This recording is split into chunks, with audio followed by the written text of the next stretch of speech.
bullying, porque el bullying existe hace muchos años atrás. Lo que pasa es que se le puso un nombre para definirlo, para enmarcarlo, para desarrollar estrategias de abordaje frente a esta problemática, pero el bullying existe, todo tipo de problemática social existe hace muchos, muchos años. De hecho, Freud ya hablaba de esto y voy a traerlo, por supuesto. Bueno, algo que me parece importante, algunas palabras para rescatar en cuanto a lo que es esta problemática, es que el bullying es un problema, ¿sí? Es un problema que requiere de abordaje.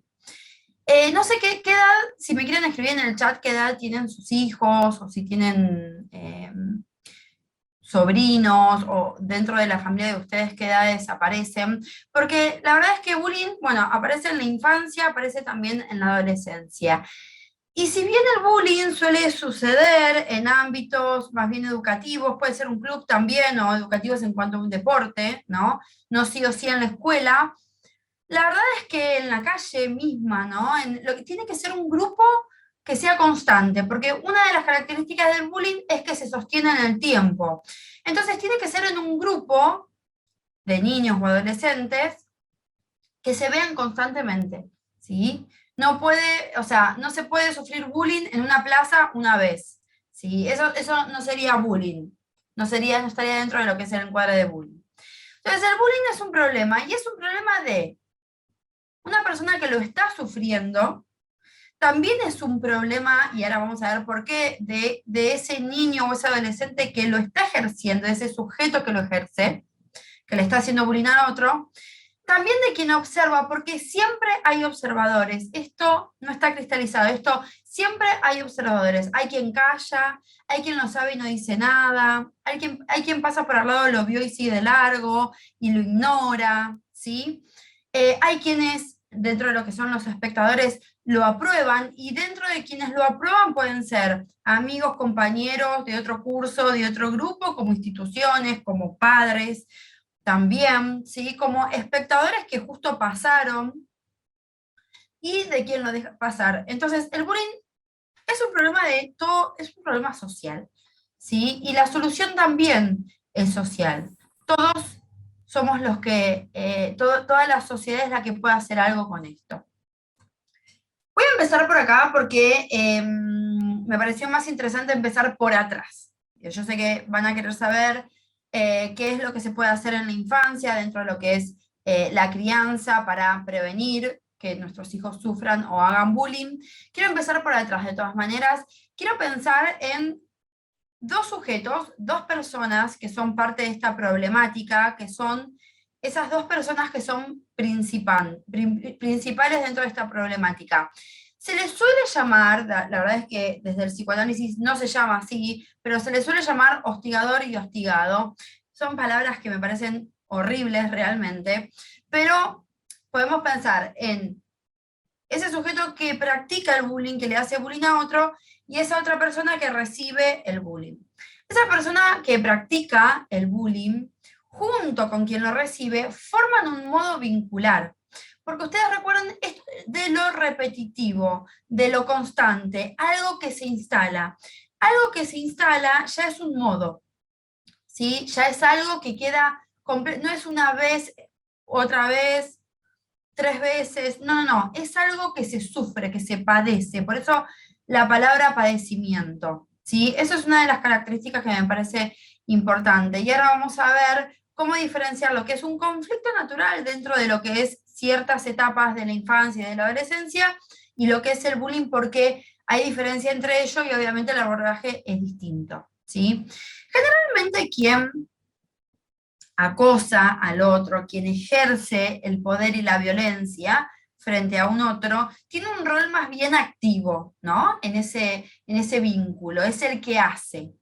Y el que recibe tiene un rol pasivo.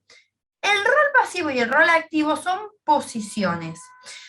Yo creo que profundicemos en estas cuestiones que podemos soler escuchar y leer en Instagram, que son, sí, rol activo, porque es el que hace, rol pasivo es el que lo sufre.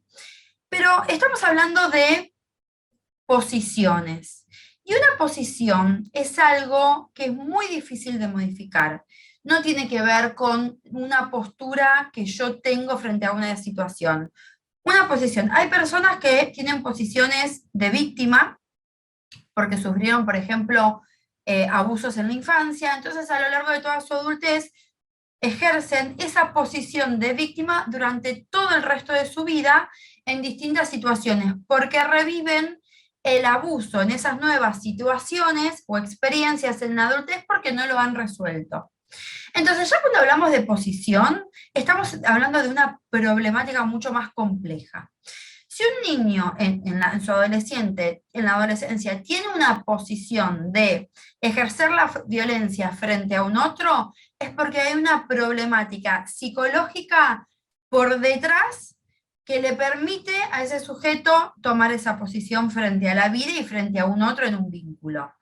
Y ese conflicto es familiar, es emocional, pero radica, ¿sí?, en, digamos, en lo que sería el núcleo de crianza, que podría ser una mamá, un papá, dos mamás, dos papás, no importa, un tío que cumplió el rol de padre. Digo, lo que es el contexto de crianza. Esto nace en el contexto de crianza, nace en los primeros 5 años de vida, que es cuando se estructura el psiquismo y queda formado un tipo de estructura psíquica y un montón de leyes, no leyes, prohibiciones, habilitaciones, ¿no? Podemos pensar que el niño o el adolescente que ejerce violencia tiene una falta de control de sus propios impulsos, porque y una poca gestión o una mala gestión de sus propias emociones, porque odiar, enojarnos, sentir bronca, celos hacia otro es natural, porque son emociones.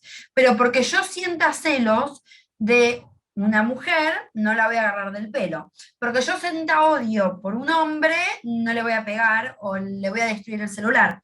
¿Sí? Hay una falta de control de los impulsos en ese niño, hay una falta de gestión de sus propias emociones, es decir, no tiene habilidades para gestionar eso que le pasa. Entonces lo expulsa hacia afuera.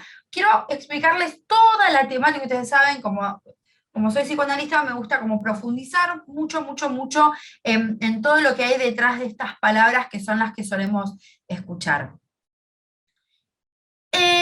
Quien lo padece, por supuesto que en ese mismo acto de recibir violencia de quien lo practica, es una víctima, pero quien lo practica también es una víctima, y ahora vamos a ver por qué. Quien recibe esa violencia padece esto, porque lo padece en silencio, porque hay un montón de cuestiones contextuales, sociales, dentro de lo que es la institución en donde esto sucede, ¿sí?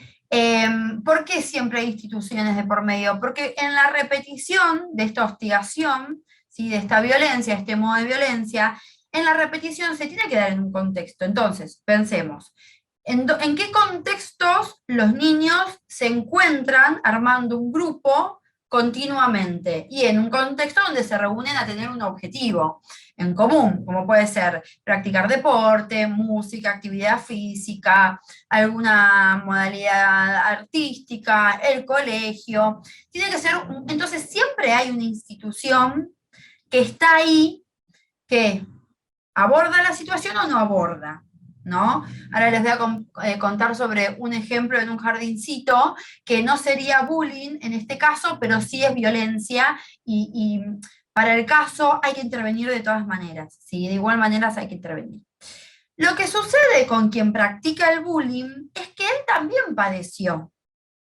Ese niño padeció, por eso hace lo que hace. En el momento en que está haciendo lo que hace, uno puede pensar que es el violento. Y sí, porque el modo es violento. ¿Sí? Ya sea un adolescente, ¿sí? Un adolescente de 15, 16 años. Sí, lo que está haciendo es violencia. Pero ese adolescente fue un niño que padeció. Por eso ejerce este tipo de violencia, porque la gente que ejerce violencia es gente que ha sufrido. ¿Sí? No significa que de esa manera uno justifica o valida, no, pero también hay que abordar el modo, vincular esa dinámica, vincular, como también hay que abordar la problemática de quien lo padece y también qué le pasa a ese niño, a ese adolescente que lo practica. Algo le pasa, ¿por qué no es violento? Ay, es malo. es una mala persona, es un chico violento. Si etiquetamos, no resolvemos el problema. Esto, ¿por qué lo digo? Porque a todos nos puede pasar en el colegio de encontrarnos con que escuchan de que un niño ejerce violencia a otro o a otros, y uno dice, bueno, obviamente las emociones que aparecen son negativas, ¿no? Porque si le pasa a tu hijo, aparece una emoción negativa, de enojo, bronca, temor y un montón de cosas más, pero sí, el colegio tiene que hacer algo con ese niño que practica también. ¿Sí? No es excluirlo, sino que requiere un abordaje psicológico, con un gabinete psicopedagógico, es una cuestión que requiere también terapia, psicoterapia de adolescencia o psicología de niños, requiere un abordaje realmente importante, ¿sí? ¿Qué hace el niño que practica este tipo de violencias? Proyecta. ¿Qué está proyectando? Lo que padeció. Recuerde que quien ejerce violencia está sacándose de encima, por eso el modo vincular está asociado a las proyecciones. Las proyecciones es un modo defensivo frente a algo que me pasa. Cualquier sujeto, cualquier persona que tiene un conflicto, el conflicto siempre es emocional. Siempre es emocional. ¿Sí? Entonces, al no haber gestión de emociones y no haber tenido una educación con una donde nuestros padres han fomentado la inteligencia emocional, no sé qué hacer con lo que siento. Entonces, ¿qué hago? Me lo saco de encima. A esto llamamos proyecciones, mucho más que eso, pero para resumirles, ¿no? Me saco de encima lo que me pasa. ¿Vieron el juego del quemado? El quemado seguramente lo jugaron cuando eran chiquititos, tiraban la pelota al otro lado de la cancha y tenían que pegarle a alguien. Y vos tenías que zafar de que esa pelota te toque para no ser quemada. Si te tocabas, eras quemado, ¿no? Quedabas quemada, salías no sé si era 3 veces y salías o ya en la primera instancia salías. Pero más o menos las reglas de ese juego eran así. Entonces, lo que hace el niño es sacarse de encima, como si fuera la pelota del quemado, y tirársela a otra persona. Tirársela, no tirarla al aire. No, no, que la reciba otra persona. Porque cuando esa otra persona toma esa pelota y es quemada, sufre. Y ese sufrimiento es en parte el objetivo, ¿sí?, de quien lo practica. Poder ver en el otro que está sufriendo por mis actos. Suena perverso. Bueno, la perversión, chicos, déjenme decirlos que se forma dentro de lo que es la primera infancia, ¿sí?, dentro de lo que son los primeros 5 años de vida. Esto lleva un montón de patologías. Freno acá. No sigo, porque si sigo profundizando es mucho más complejo. Pero pensemos en todos los que intervienen en esta problemática. Quien lo practica, quien lo padece, las familias.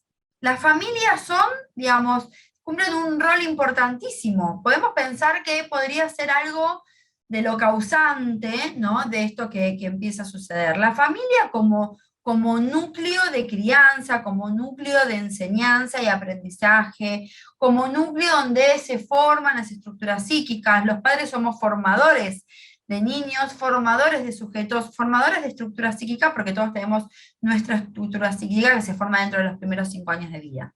También las instituciones, por esto de que les contaba que siempre hay un encuadre institucional, ¿sí?, por la repetición del acto. Hay espectadores, siempre hay espectadores, esto no sucede en un rinconcito en el baño con 2 personas, no, no, no, esto sucede en público, porque ahora les voy a explicar cómo se forma este modo vincular. Bueno, tenemos al hostigador, al hostigado, que lo pongo solamente porque seguramente a ustedes les resuena de algunas cosas que seguramente han leído. Y están los protectores. Protector puede ser la propia sociedad, la cultura, la institución, alguna de la familia, ¿no? Otras familias del contexto, ¿no?, de otro niño que no tiene nada que ver, no está involucrado en esta problemática, ni es el niño que padece o practica, pero que se enteró. ¿Sí? Y dice, bueno, que se arreglen ellos, yo no me meto. Es muy complejo porque ir a hablar con la institución, bueno, es bastante complejo. Yo creo que hay que mantener cierta altura y ser muy políticamente correcto para hablar con la dirección de esa institución o con el coordinador o lo que sea, y si no se resuelve, sacar a ese niño de ahí, ¿sí? porque los niños no pueden sufrir violencia en la primera infancia, porque después, a ver, por eso yo siempre digo que los niños pegan. Cuando son chiquititos, a los 2 años, cuando aparece quizás la etapa anal, donde hay un modo muy expulsivo, ¿por qué los niños pegan? Los niños pegan porque sienten emociones y sensaciones que son displacenteras y no saben qué hacer con eso. Como no saben qué hacer con eso, expulsan. ¿Sí? Expulsan hacia afuera, entonces pegan el manotazo, te tiran del pelo, revolean un muñequito, ¿no? Propio de la etapa anal. 2 años, puede ser al año y medio ya empiezan a tirar, año y medio, 2 años, 3 años. Me sacó el muñequito, pego, no sé, mi hermano me mordió, le pego un manotazo, le quiero sacar el muñequito a mi amigo y se lo arranco. Este tipo de, ustedes piénsenlo como pulsión, pulsión, como energía, se expande hacia afuera. ¿Vieron cuando uno está muy cargado y dice, "Ay, necesito soltar"? Y empieza a hacer así. Bueno, lo que estoy haciendo es sacarme el exceso de energía, ¿no? Algo así como cuando un perro sale del agua que hace así y se saca todo el exceso de agua, así. Saco para afuera, expulso, proyecto. Proyecto hacia afuera, proyecto en otro. Me lo saco de encima. ¿Me molesta? Me lo saco. Listo, no lo tengo más, me siento mejor. ¿Sí? Entonces, cuando uno tiene, cuando es la primera infancia, que sería de 0 a 5 años de vida, se forma la estructura psíquica. Entonces, cuando aparece quizás en un jardín que hay un nene que pega y el jardín no lo aborda de una manera correcta o adecuada, ¿pero por qué? Porque no es lo mismo enseñar a gestionar emociones en un niño que enseñar a gestionar emociones en 20 niños con 2 maestras. Entonces, las maestras no suelen quedarse en el 1 a 1, ¿sí? Resolviendo el 1 a 1. Suelen hacer prácticas más bien grupales, donde enseñan gestión de las emociones, límites de los cuerpos, ESI y demás. ESI de educación sexual infantil y demás, ¿sí? Entonces, por eso insisto en que la problemática va a empezar por casa. En el 90% de los casos empieza por casa. Entonces, cuando dentro de la primera infancia, dentro de los primeros 5 años de vida, hay un niño, 2 niños, 3 niños que pega, y que pega una vez, y pega dos, y pega un mes, y pega 3 meses, y pega 6 meses, hay que hacer algo con eso. Porque si bien el nene pega, los niños pegan, sí, los niños pegan, ¿es natural que peguen? Sí, por supuesto. ¿Por qué pegan? Porque es un modo defensivo. ¿Defensivo a qué? A la angustia, a emociones negativas. ¿Por qué se defienden? Porque no tienen gestión de las emociones, no tienen habilidades, no pueden activar diálogos internos, no saben que respirando, por ejemplo, se pueden calmar, no saben redirigir su propia atención, no saben. Por eso estamos los adultos ahí interviniendo todo el tiempo en la infancia. Si no se interviene, los niños de ese jardincito y de esa sala empiezan a adquirir modos vinculares en esta repetición y a lo largo del tiempo violentos, ¿sí? Agresivos. Y déjenme decirles que la agresión aparece ya desde el parto. El parto es agresivo. Por más que uno pueda tener el mejor parto de la vida, es agresivo porque el parto es trauma. Entonces, hay una pulsión que se llama pulsión agresiva, como la pulsión sexual, bueno, hay un montón de otras pulsiones, la pulsión del saber y demás. La pulsión agresiva que está en nosotros desde siempre. Uno si quiere puede ser agresivo. Tranquilamente, no tiene que aprender a ser agresivo, es la pulsión, uno lo tiene, lo lleva, es constitutivo del ser humano. ¿Sí? Pero eso hay que dirigirlo. Yo puedo odiarte y no por eso te voy a escupir. ¿Sí? ¿Por qué? Porque tengo límites instalados, porque hay una barrera de la represión, hay diques que bajan a los 5 años de vida, porque hay un super yo enorme que no me permite pegarte o escupirte, porque si quiero ser educada, porque tuve cierta educación y porque tengo diques instalados en mi psiquismo. Sí, que no me lo permiten, ¿no? Y no me da pudor, me da vergüenza, no va con mi ética, con mi moral, con lo que yo creo que corresponde, no me lo permito. Me muerdo el odio, veo qué hago, busco recursos, pero no me permito escupirte ni pegarte. Como los niños estos diques, esta represión aún no la tienen instalada, se permiten tranquilamente escupir, pegar, hacer todo. Porque no es que dicen, ay, perdón, no reparan y no tienen en cuenta las consecuencias si nosotros no se las enseñamos. Todo esto se va instalando a partir del quinto. es uno el que va, digamos, que nosotros como padres seríamos como el super yo externo, ¿sí? De esos niños, dentro de los primeros 5 años de vida, que después se va a instalar, ¿sí? En el psiquismo de ese niño. Entonces va a tener su ello, que va a desear, desear y desear, va a tener su super yo, que le va a decir, esto que deseas te lo habilito, esto que deseas no te lo habilito, y va a estar el yo, que tiene un montón de leyes, que lidia entre el yo, entre el super yo y el ello, entre lo que deseo y debo. Entonces el yo se invade de conflictos emocionales. Deseo pero no debo, conflicto emocional. Deseo y me habilito, genial. Pero si deseo irme de vacaciones y no tengo plata, no me permito robar un banco, conflicto emocional, frustración, enojo, bronca, no lo logré, nunca me voy a poder ir a España, nunca voy a... ¿Sí? Empiezan a aparecer un montón de otras cuestiones. Si no puedo resolver esos conflictos, expulso, me los saco de encima. Así funcionamos. Entonces, fíjense cómo esto tiene que ser abordado con un tratamiento psicológico. ¿Sí? Y cuando son chiquititos, siempre está bueno hablar con las direcciones de las instituciones y decir, bueno, mi hijo vino con un rasguñón acá, mi hijo vino con una mordida, quería saber qué había pasado, bla, bla, bla, bla. No suelen dar nombres, realmente en las instituciones, yo estoy en contacto constante, no suelen dar, no dicen Pepito le pegó a Menganito, no lo dicen, ¿sí? Pero sí te deberían poder explicar qué es lo que sucedió. Bueno, lo que sucedió es que ella le quiso sacar el jueguito a un amiguito y ese amiguito le pegó y le rajuñó, sin dar nombres, ¿no? ¿Por qué? Porque es importante que nos expliquen las escenas, así nosotros podemos trabajar en casa. Mi amor, ¿qué pasó? Le quisiste sacar el muñequito a un amigo y te pegó, ay, pero vos tenés que pedir permiso, si era de él, y ahí uno enseña, ¿sí? Bien. Si yo, olvidémonos del jardín, ahora pensemos en la familia, ¿no? En el contexto de crianza. Si tengo dos padres que discuten todo el tiempo, que uno le pega al otro, que otro revolea platos, que discuten, que gritan, que se violentan, que se putean, que hay tensión, por ejemplo, ese niño toma esos modos vinculares, porque ve cómo se vincula un hombre y una mujer, toma eso, lo incorpora, lo introyecta y después lo usa, lo practica, porque lo aprende así. Porque él no sabe cómo se vinculan los seres humanos. Nací en el planeta Tierra, en el planeta Marte, para mí, en Júpiter, para mí es exactamente lo mismo. Me tienen que enseñar cómo vivir en este mundo.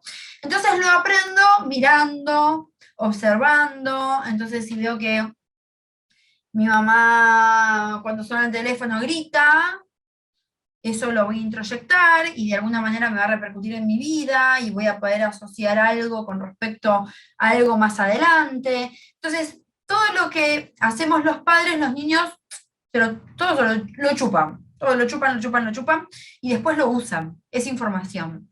¿Sí? Entonces, no solo ámbito jardín, ¿sí? Sino también en casa, por sobre todo. Acá se instala todo. Dentro de los primeros 5 años se instala la posibilidad de practicar o padecer bullying, ¿sí? Bien, ¿quién es más? Bueno, tenemos, ¿quién lo practica? Quien está practicando el bullying, ese niño, ese adolescente, lo que está necesitando trabajar es, por un lado, desarrollar la empatía se desarrolla, ¿sí?